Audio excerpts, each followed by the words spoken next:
Hello students. तो एक बार फिर से हम एंटोनिम सिनोनिम्स की सीरीज़ लेके आए हैं और ये जो वर्ड है बहुत इंपॉर्टेंट, अक्सर कंपटीशन के एग्ज़ाम में पूछ लिए जाते हैं। एनडीए में, एफकेट में, सीडीएस में, हर तरह के कंपटीशन में पूछे जाते हैं। तो आप इसको देखें और इसको सॉल्व करें। बाद में आपको एक क्विज़ भी दूंगा, उसका आंसर मैं नहीं बताऊंगा, आप अपनी तरफ से बताना। पॉवर्टी पहला वर्ड है। पॉवर्टी मतलब होता है गरीबी। अब देखिए यहाँ पे चार ऑप्शन दिए हैं: adversity, penury, indigenous and prosperity. अब ऑटोमेटिकली पेन्यूरी और इंडिजेंस दोनों का मीनिंग ही गरीबी होता है, यानी ए आंसर बी भी नहीं है, सी भी नहीं है। और एडवर्सिटी मतलब होता है जो कोई इंसान विपत्तियों से, परेशानियों से भरा हुआ है।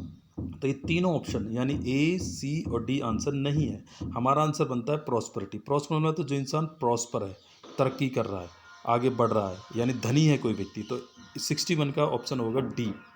Question number 62, altercation. अल्टरकेशन क्या होता है? अल्टरकेशन होता है किसी के साथ नोक झोंक, किसी के साथ में कहासुनी।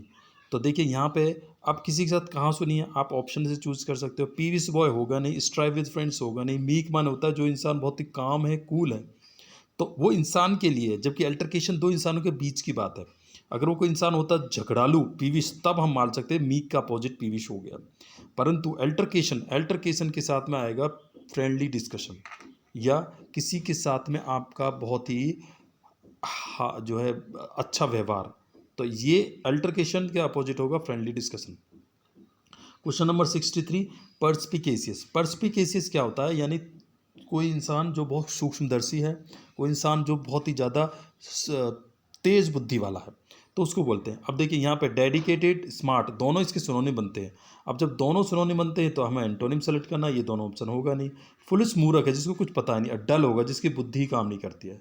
तो 63 का C will be the option. Question number 64, audacious. Audacious का मतलब होता है बहादुर व्यक्ति को बोलते हैं।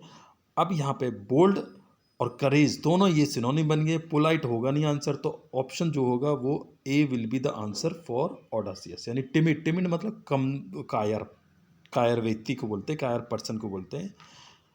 उसके बाद आता है 65, फेरोसियस। फेरोसियस का मतलब होता है आग बबूला, आक्रामक व्यक्ति, कोई इंसान जो हिंसक है, तो उसको बोलते हैं फेरोसियस। अब यहाँ पे देखिए सिंपैथेटिक होगा नहीं, क्रूड का कोई मतलब नहीं है, अनकाइंड, अनकाइंड और जेंटल में से दोनों हो सकता है, परंतु हम यहाँ पे जेंटल को ऑप्शन लेंगे।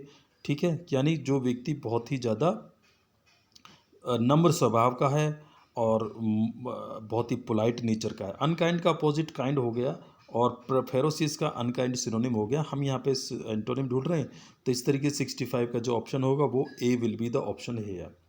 Question number 66।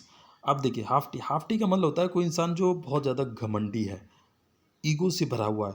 तो बी का ऑप्शन जो है एरोगेंट, ये इसका सिनोनिम बन गया। और हम्बलनेस का भी ये इसका अपोजिट है, हम्बल का अपोजिट हम्बलनेस। तो हाफ्टी का हम्बल हो सकता था, लेकिन यहाँ पे जो ऑप्शन है उस तरीके से हम सिनोनिम को हटा देंगे, हमारे पास ऑप्शन बचेगा। वो जो ऑप्शन है वो एंटोनिम की कैटेगरी में अपने आप फिट बैठ जाएगा। किसी भी एग्जाम में जब आप कर रहे हैं तो चार ऑप्शन दिए गए होंगे, चार में से आप देखो कौन सा हटाया जा सकता है।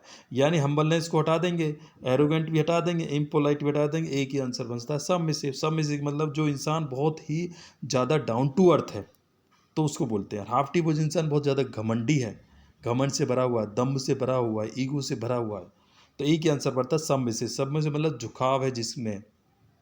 क्वेश्चन नंबर 67, नेव। नेव यहाँ पे के साइलेंट है, ध्यान रखना। जैसे नॉलेज, नॉलेज में के साइलेंट होता है, उस तरह यहाँ पे भी नेव।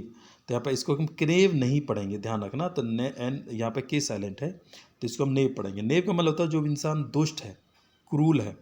ठीक है, तो अब यहाँ पे देखिए इनोसेंट तो मतलब बनेगा नहीं, हिडन छुपा हुआ, इसका कोई मतलब नहीं है। सिंसियर इंसान जो होता है जो अपने काम के प्रति वफादार है, ईमानदार है। अब स्काउंड्रल जो व्यक्ति दुष्ट है, तो सिंसियर इसका आंसर होगा। स्काउंड्रल, नेव और क्रूल ये इसके सिनोनिम बनेंगे। Question number 68। 68 कहते हैं वीसियस। वीसियस कहते हैं कोई इंसान दुष्ट भावना से भरा हुआ है, या फिर आप कह सकते हैं कि उस इंसान के अंदर में कोई ऐसी भावना है जो दूसरे को नुकसान पहुंचाए, बुरे व्यवहार वाला है। अब वर्चुअस इसका आंसर बनेगा, क्योंकि वर्चू माने होता है गुण और वर्चुअस माने गुणी व्यक्ति। रोक, ये रोक नहीं है, ROGU है, GUE पढ़ेंगे इसको, बाय मिस्टेक है। तो यहाँ पे जो ऑप्शन होगा वो होगा वर्चुअस। 69 का था टेसिटन। टेसिटन का मतलब होता है यानी कि अल्पभाषी, कम बोलने वाला। अब तो इसका अपोजिट क्या बनेगा? ज़्यादा बोलने वाला। तो आंसर क्या होगा यहाँ पे? टॉकेटिव। ओके, हम दूसरे ऑप्शन को देखते हैं। एक्सट्रोवर्ट, एक्सट्रोवर्ट का अपोजिट क्या होता है? एक्सट्रोवर्ट का अपोजिट होगा इंट्रोवर्ट। तो ये आंसर नहीं होगा। रिजर्व, रिजर्व का मतलब होता है जो शांत स्वभाव का है, तो ये इनसा आंसर ये नहीं बनेगा। वर्बोज मान होता है अधिक शब्दों का इस्तेमाल करने वाला। वर्बोज का आंसर जो होता है लेकोनिक होता है। ठीक है, लेकोनिक। ठीक है, लेकोनिक, LACONIC।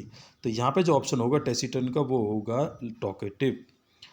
ठीक है, आई होप आपको इस समझ में आ रहा होगा। अगर किसी तरह की दिक्कत है, नहीं समझ में, तो आप मुझे पिंक कर सकते हैं, आप मैसेज कर सकते हैं। उसके बाद प्लेस इट, इसको आप अपनी तरफ से आंसर देने की कोशिश करें। मैं इसमें कुछ आपको हिंट्स बता देता हूँ। प्लेस इट का मीन्स होता है शांत। तो इसका जो देखिए यहाँ पे जो ऑप्शन है वो सिनोनिम है काम। तो काम इसका आंसर बनेगा नहीं। और फिर इसके जो अंदर है दूसरा सी है। सी और डी में से ऑप्शन नहीं है। आप ए और बी में से कोई आंसर बताइए। और सी का मतलब होता है हॉस्टाइल, ये ऑप्शन नहीं है। डी का मतलब होता है काम। काम और प्लेसिड ये इसके सिनोनिम है। तो आपको जो ऑप्शन है वो ए और बी में से आप मुझे कमेंट्स करके इसका आंसर बताइए।